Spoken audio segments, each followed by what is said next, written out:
Somewhere beneath the soil of northeastern Syria, buried under wheat fields and sheep pastures, there is a city that ruled the ancient world for 300 years. No archaeologist has found it. No satellite image has confirmed its outline. No shovel has struck its foundation walls. Its name was Washukanni, and it was the capital of one of the most powerful kingdoms the Bronze Age ever produced. A kingdom that negotiated as an equal with the pharaohs of Egypt. A kingdom that stopped the Hittite Empire in its tracks. A kingdom whose charioteers terrified every army between the Mediterranean Sea and the Zagros Mountains. And yet, if you search for Washukanni on a map today, you will find nothing. Not a ruin, not a mound, not a single confirmed stone. For roughly 4,000 years, no one even remembered that this kingdom existed. Its name was not in the Bible. It was not in the Greek historians. It was not carved in any monument that survived above the surface of the earth. The Mitanni kingdom vanished so completely that when 19th century archaeologists began piecing together the history of Mesopotamia, they had no slot for it, no category, no chapter heading. It appeared, slowly and reluctantly, only through the letters of its enemies and its allies, fragments of cuneiform pressed into clay tablets that had been baked by accident in fires set by conquerors. The Mitanni did not narrate their own story. Others narrated it for them, usually in the act of destroying them. This is the story of a kingdom that time itself tried to erase. And this is the story of why it failed. To understand the Mitanni, you must first stand on the land that made them. Picture a triangle drawn across the upper curve of Mesopotamia, roughly where the borders of modern Syria, Turkey, and Iraq converge. The base of this triangle runs along the Kabur River, a tributary of the Euphrates that meanders south through flat, semi-arid steppe before surrendering its waters to the larger current. The apex points north toward the foothills of the Taurus Mountains, where the dry plains give way to rocky slopes and, eventually, snow. This region, which modern geographers call the Kabur Triangle, receives just enough rainfall to grow barley and wheat without irrigation, unlike the arid heartland of southern Mesopotamia, where civilization depended on canals. Here, in the north, a farmer could survive by watching the sky. But survival and power are different things. The Kabur Triangle had no great stone quarries like Egypt. It had no dense forests like Lebanon. It had no natural harbors, no defensible island, no volcanic obsidian, no tin deposits. What it had was position. To the south lay Babylon and Assyria, the old empires of the river valleys. To the west lay the Mediterranean coast and the trade routes to Egypt. To the east, across the Zagros Mountains, lay the Iranian plateau and the lands that would one day become Persia. And to the north, beyond the Taurus passes, lay Anatolia, home of the Hittites. The Kabur Triangle sat at the crossroads of all of them. Whoever controlled this land controlled the traffic between four civilizations. It was, in modern terms, the interchange of an ancient superhighway, and the tolls could make a kingdom rich. The people who lived here for most of the 3rd millennium before Christ were the Hurrians, a population whose language belongs to no major family that survives today. Hurrian is not Semitic, not Indo-European, not Sumerian. It stands almost alone, distantly related only to the later Eurasian language of Eastern Anatolia, and its grammar, with chains of suffixes stacking onto verb roots like beads on a string, baffled the first scholars who attempted to read it. The Hurrians did not build a single unified state during their early centuries. They lived in scattered city-states, farming villages, and small kingdoms, absorbing Mesopotamian cuneiform for record-keeping, worshipping a pantheon led by the storm god Teshub and the sun goddess Hebat, and slowly spreading across a vast arc from the Mediterranean coast to the mountains east of the Tigris. We do not know exactly when or how a new ruling class appeared among them. Sometime around 1600 to 1550 before Christ, in the confused aftermath of the Hittite king Mursili then sacking Babylon and the collapse of the old Amorite dynasties, a dynasty with Indo-Aryan names rose to power over the Hurrian population of the Cabo region. Their personal names were not Hurrian. They were something else entirely. Names like Paratana, Sausatar, Artatama, Tushratta. Names that echo unmistakably the sounds of Vedic Sanskrit, the ancient language of the Indian subcontinent. The ruling class of the Mitanni swore oaths by gods named Mitra, Varuna, Indra, and the Nasatya twins, deities that any student of the Rig Veda would recognize immediately. They used Sanskrit-derived words for horse colors, chariot parts, and the number of training laps for their war horses. And yet they ruled a Hurrian-speaking population, wrote their diplomatic correspondence in Akkadian cuneiform, and governed from a city somewhere in Syria. How a group speaking a language related to ancient Sanskrit ended up ruling a kingdom in Mesopotamia, thousands of miles from the Indian subcontinent, remains one of the most debated puzzles in ancient history. They were not a mass migration. They were a thin military elite, perhaps a warrior aristocracy that arrived from the steppes of Central Asia, bringing with them two revolutionary technologies: the lightweight, spoked-wheel war chariot and a systematic method of training horses for battle. These two advantages, speed and discipline, were enough to place them at the top of a society that already had cities, farms, scribes, and temples. The Hurrians provided the population. The Indo-Aryan elite provided the chariots. Together, they became the Mitanni. The kingdom they built coalesced with astonishing speed. By roughly 1500 before Christ, under a king whose name may have been Kirta or Paratarna, the Mitanni controlled a stretch of territory from the bend of the Euphrates in the west to the city of Nutsi east of the Tigris, a distance of over 400 miles, comparable to the length of California. Their sphere of influence extended even farther, with vassal states dotting the Syrian coast and buffer kingdoms shielding their northern and southern flanks. At a time when most political entities in the region were city-states controlling a few dozen miles of farmland, the Mitanni ruled a genuine empire. The engine of their military dominance was the Marianu, a class of chariot warriors whose name derives from a word meaning young man or hero in the Indo-Aryan layer of their language. A Marianu was not simply a soldier. He was an aristocrat, trained from youth in the art of controlling a team of 2 horses, pulling a lightweight chariot at full gallop, while a companion standing beside him fired arrows or hurled javelins. The chariot itself was an engineering marvel of the mid-second millennium, with spoked wheels that were lighter and faster than the older solid disc wheels of Sumerian war carts. A Mitanni chariot squadron could cover ground faster than any infantry force on Earth. They could strike, wheel, and strike again before a foot soldier had time to raise his shield. In an age before cavalry, before mounted archery, the chariot was the supreme weapon, and the Mitanni were its masters. We know this because of a document that survived by sheer accident. Around 1400 before Christ, a man named Kikkuli, described as a horse trainer from the land of Mitanni, wrote a detailed manual on how to condition horses for chariot warfare.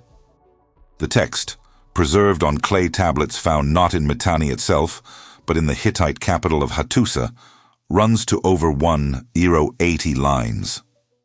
It describes a training program lasting 214 days, specifying daily routines of feeding, watering, galloping, and resting, with intervals measured in units called vartana, a word that corresponds directly to the Sanskrit vartana, meaning a turn or a lap. Kikkuli's manual is the oldest known treatise on horse training in human history. Its precision is remarkable. It specifies distances, speeds, diet adjustments, and rest periods with a rigor that would not look out of place in a modern equestrian academy. And scattered throughout its Hittite text are technical terms in a language that is unmistakably Indo-Aryan. Aika for 1, Tera for 3, Panza for 5, Sata for 7. These are not Hurrian numbers. They are not Hittite numbers.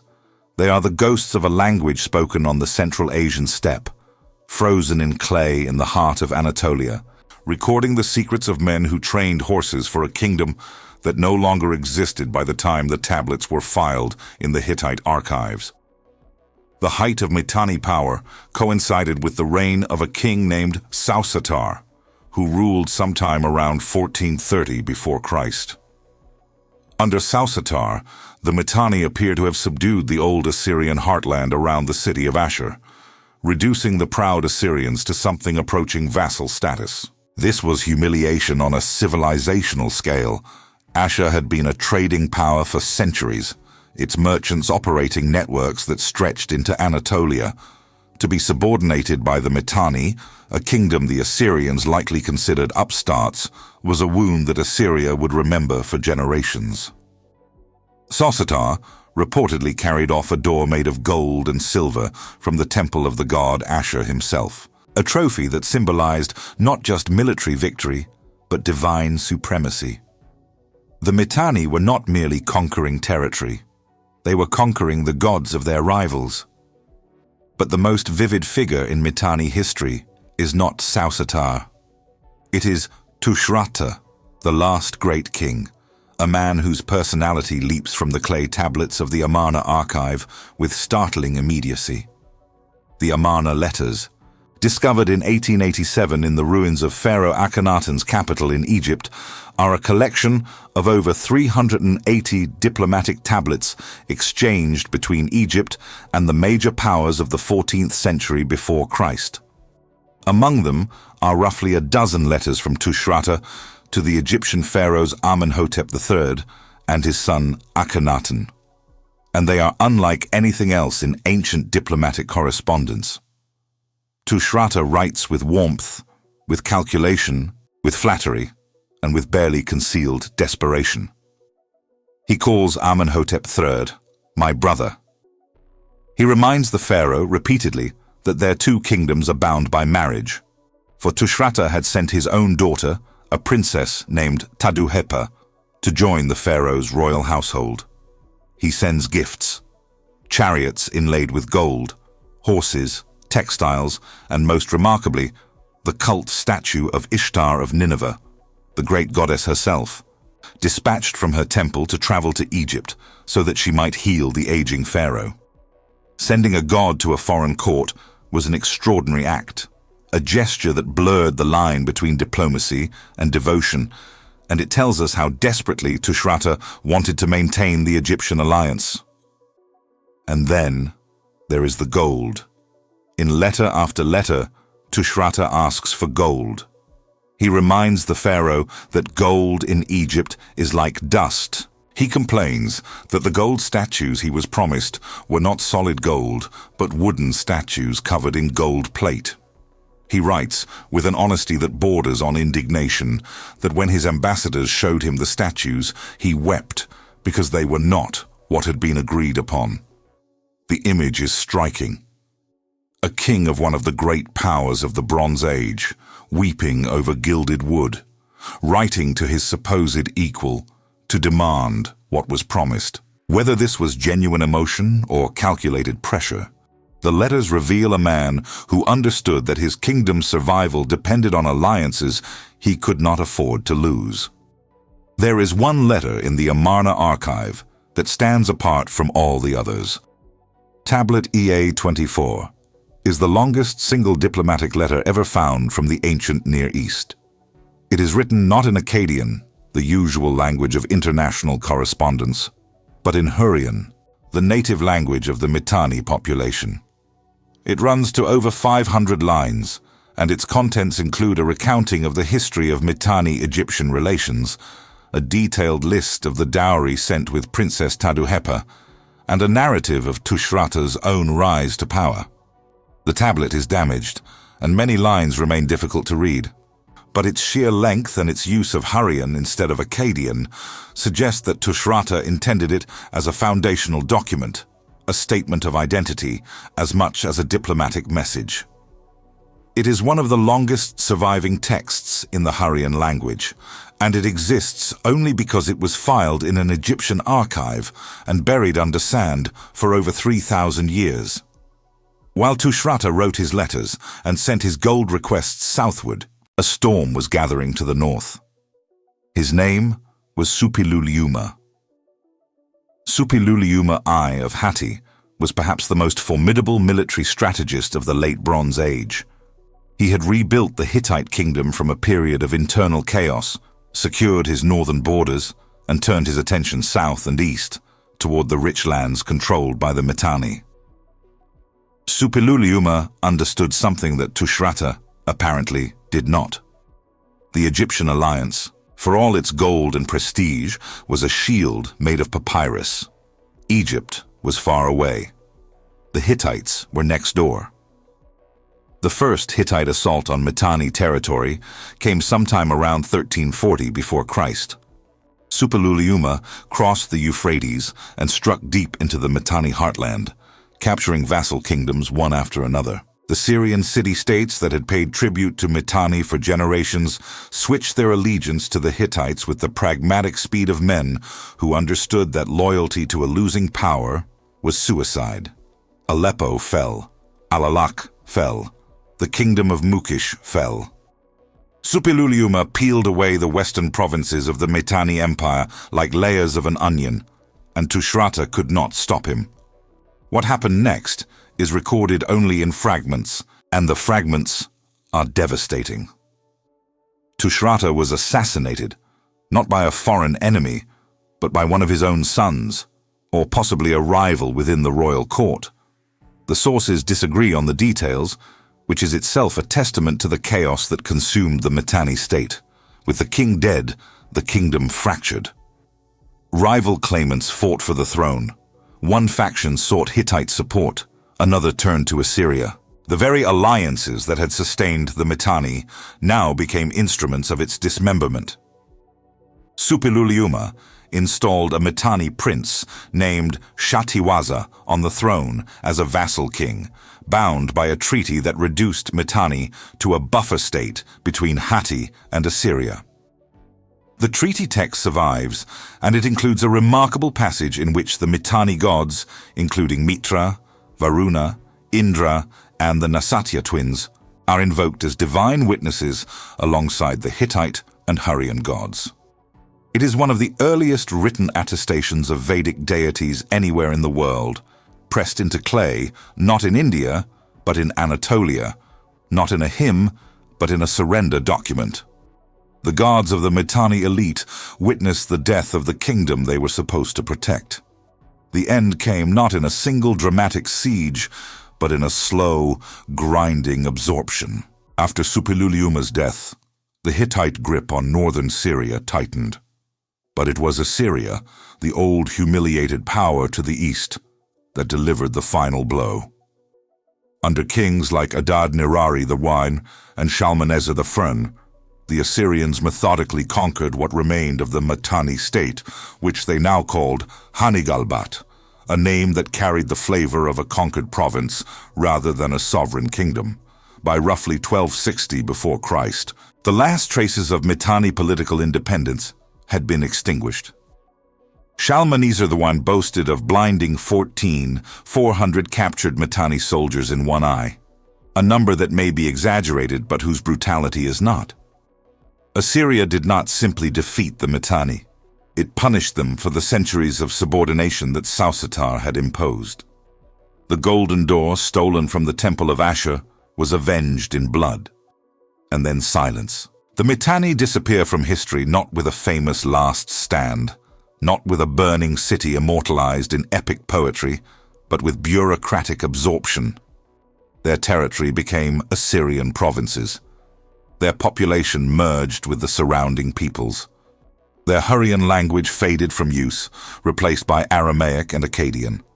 Their Indo-Aryan ruling class, already a thin veneer over a Hurrian population, dissolved into the genetic and cultural fabric of the region.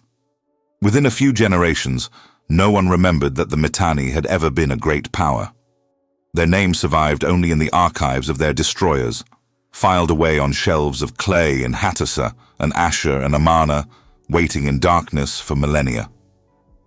The rediscovery of the Mitanni is one of the great detective stories of archaeology, and it is not yet finished. When the Amarna letters were found in 1887, scholars suddenly had first-hand diplomatic correspondence from a kingdom they had barely known existed. When Hugo Winkler excavated the Hittite archives at Bogazkoy in 1906, the Mitanni appeared again, this time as enemies and vassals in treaty texts. The Kikkuli horse training manual surfaced from the same archives. Excavations at Nutsi, near modern Kirkuk in Iraq, revealed thousands of tablets from a Hurrian community that had lived under Mitanni administration, offering a ground-level view of daily life, contracts, inheritance disputes, and property sales in a society governed by Mitanni overlords. But the great prize remains unclaimed. Washukani, the capital, has never been found. Candidates have been proposed. Tel Fekeriye, near the modern Syrian-Turkish border, is one possibility. Tel Brak, a massive ancient mound in the Cabo Triangle, is another. Some scholars have suggested sites farther east, near the headwaters of the Cabo River. The ongoing conflict in Syria has made systematic excavation impossible in many of the most promising areas. The capital of one of the great empires of the Bronze Age may lie beneath a farmer's field, or beneath a modern village, or beneath a tell that has been superficially explored but never deeply excavated. It is there, somewhere.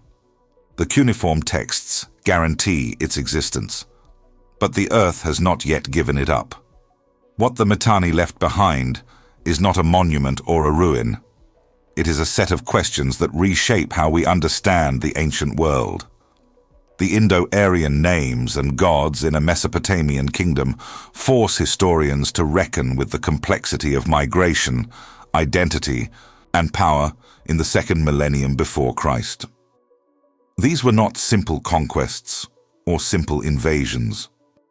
A small group of people speaking a language related to Sanskrit somehow became the ruling class of a Hurrian-speaking population in Syria, adopted cuneiform writing, corresponded with Egypt in Akkadian, trained horses using Indo-Aryan technical vocabulary, and invoked Vedic gods in diplomatic treaties witnessed by Mesopotamian and Anatolian deities. The Mitanni kingdom is a monument to hybridity, to the capacity of ancient societies to absorb, adapt, and synthesize across linguistic and cultural boundaries that modern scholars once imagined were rigid. And the horses.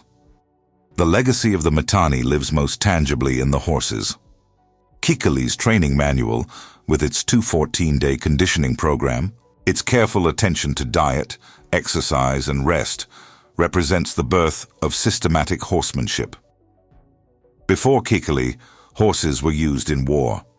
After Kikkuli, horses were trained for war, with method, with science, with a program that could be written down and replicated. Every riding academy, every dressage manual, every jockey's training regimen carries within it a distant echo of a man from the land of Mitanni, who understood that a horse is not simply an animal you sit on. It is a partner you prepare, day by day, lap by lap, wartana by wartana, until its body and its will are ready for the moment when everything depends on speed. Today, over 1 billion people in South Asia worship gods, whose names appear in a cuneiform treaty signed in the ruins of the Mitanni kingdom over 300-400 years ago. Mitra, Varuna, Indra. These names cross the mountains, the deserts, and the millennia. They survived the fall of the kingdom that invoked them. They survived the fall of the empires that destroyed that kingdom. They survive today in temples and prayers and festivals spoken by people who have never heard of Washukani, who have never seen the Kabur River, who do not know that their gods once witnessed the surrender of a kingdom in the dust of northern Syria. And somewhere beneath that dust, beneath the wheat fields and the sheep pastures of a land torn by modern war, there is a city. It had walls. It had a palace. It had a throne room where kings sat and dictated letters to pharaohs asking for gold, sending daughters, swearing oaths by gods from 2 continents. It was the heart of an empire that shaped the Bronze Age, trained the horses that decided its battles, and then disappeared so completely that humanity forgot it had ever existed. No archaeologist has found it. No satellite has confirmed it. No shovel has struck its stones. But it is there. The clay tablets promise it. And the earth, in its patience, keeps it still.